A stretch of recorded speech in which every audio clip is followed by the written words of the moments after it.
Here's a sneak peek at what happens when two suburban moms, played by Jamie Lee Curtis and Frances McDormand, switch places in the moderately zany comedy, sort of, but not that Freaky Friday.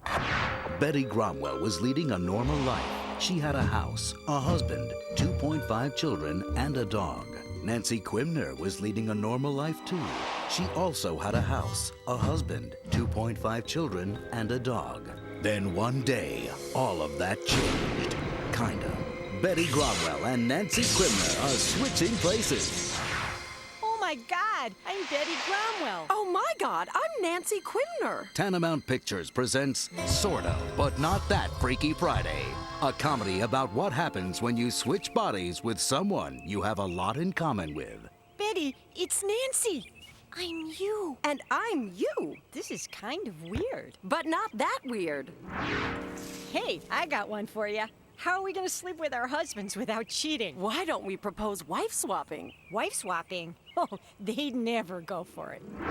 So we were just thinking that since we all had so much fun camping together last summer, that it might be fun to swap spouses for a while and see what that's like. Sure. Yeah, if this is what you really want.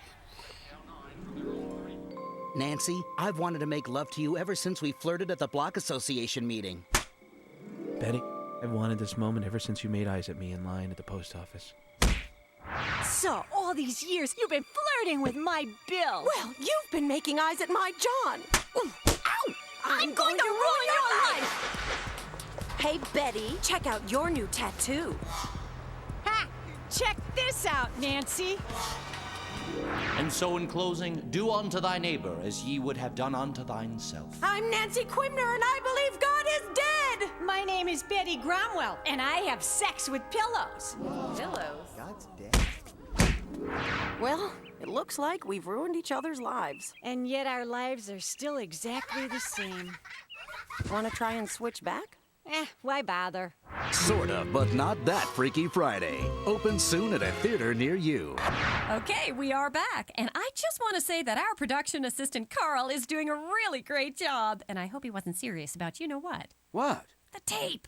Oh, right. Yes, Carl is such a special talent. Up next are tonight's top stories. The top story, of course, being our own super talented Carl taking over Tinseltown. You're overdoing it. But you're right. Now for the news. NBC's announced a new reality show called Joe Trillionaire. 8 rich women from New York society compete for the love of a man they think is worth over $1 trillion. What they don't know is he's only a billionaire. It's been awful keeping this secret from these women. I told one of them I have my own helicopter. I mean, I do, but it's not like it's stuffed with $1 trillion or anything.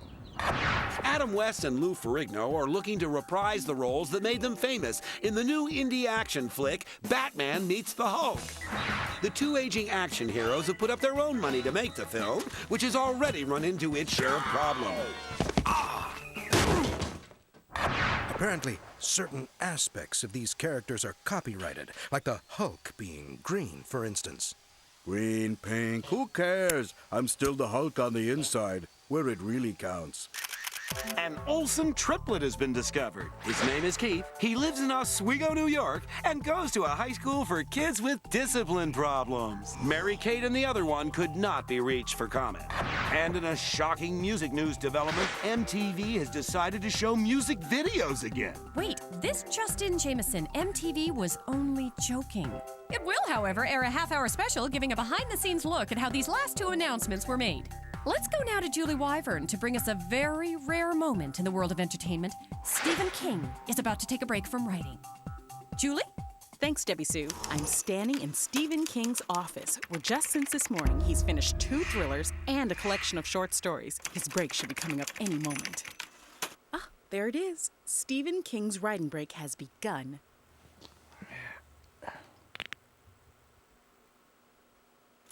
Wow, that was something. And now that Stephen has recharged his batteries, we can look forward to several hundred more novels in the upcoming year. Back to you in the studio. Oh, and Debbie Sue, nice eyebrow. What did she mean by that? She probably meant that your one remaining eyebrow is, nice. She sounded sarcastic. Oh, one of the cameramen asked me to give you these. Said she left them at the party? These are my pants. What? They're all ripped. Which cameraman? The fat one. Hey, fatty, you want to trade pants? You know, there's a special breed of celebrity in Hollywood known scientifically as Canis celebritas, or famous dog. And that's the focus of this next piece that I call Dog Stars, the fast lives and hard times of Hollywood hounds. Before we run your segment, Debbie Sue, our legal team has advised us to run this disclaimer from actor Keanu Reeves, who's also the bass player for the band Dog Star. When I heard that you were doing a piece called Dog Stars, I was like, whoa, that's the name of my band. And then I thought, whoa. So I was like, whoa. Then I was all like, whoa, from being all, whoa. Few dogs have tapped into the zeitgeist more than the ones you'll meet in this special report. We start with the courageous collie known as Lassie. Lifesaver, movie star, and doggy bone lover. Lassie's first big break came when she was cast as Lassie, the title character in the television show Lassie. Working with Lassie was different from other actors. For example, we all spoke English, whereas Lassie spoke dog. After the Lassie television series was over, Lassie had nowhere to turn, and tragically, she began lapping it up pretty hard. Lassie's big burnout was eerily reminiscent of the hard partying habits of a smaller dog named Toto. But what Toto lacked in size, he made up for in pure showbiz scandal. Toto was known in Hollywood as a real ladies' man. He humped a lot of bitches, as many as 10 bitches in one day. Sometimes he'd hump a bitch nearly 11 times his own body weight. After all the heat from Wizard of Oz fizzled out for Toto, tragically, he too began to drink. Today's dog actors have changed with the times. The modern dog's acting is more internalized, more method. Working with Hooch was, I imagine, similar to what it must have been like to work with Marlon Brando. That is, of course, assuming that Marlon Brando stopped every 5 seconds to lick his own balls. These dogs were like comets in the sky. They lit up the night and then, just as quickly, faded into oblivion. In the blink of an eye, these canines went from being millionaires to nothing-heirs. To the passing pedestrian, he's just another stray on the streets. But to this reporter, he's an out-of-work actor whose life has fallen apart. Interesting report, Debbie Sue. Thanks. So, what can you tell us about where these dogs are now? Well, they all died because they don't live that long. They're dogs. Sounds like a rough life, Debbie Sue.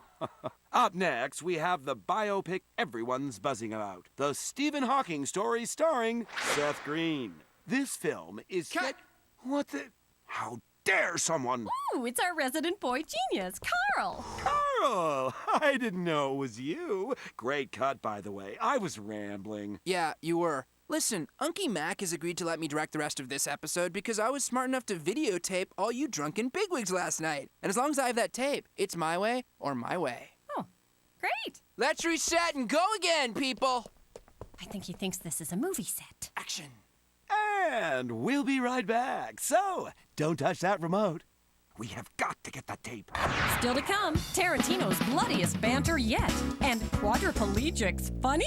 You decide when we return.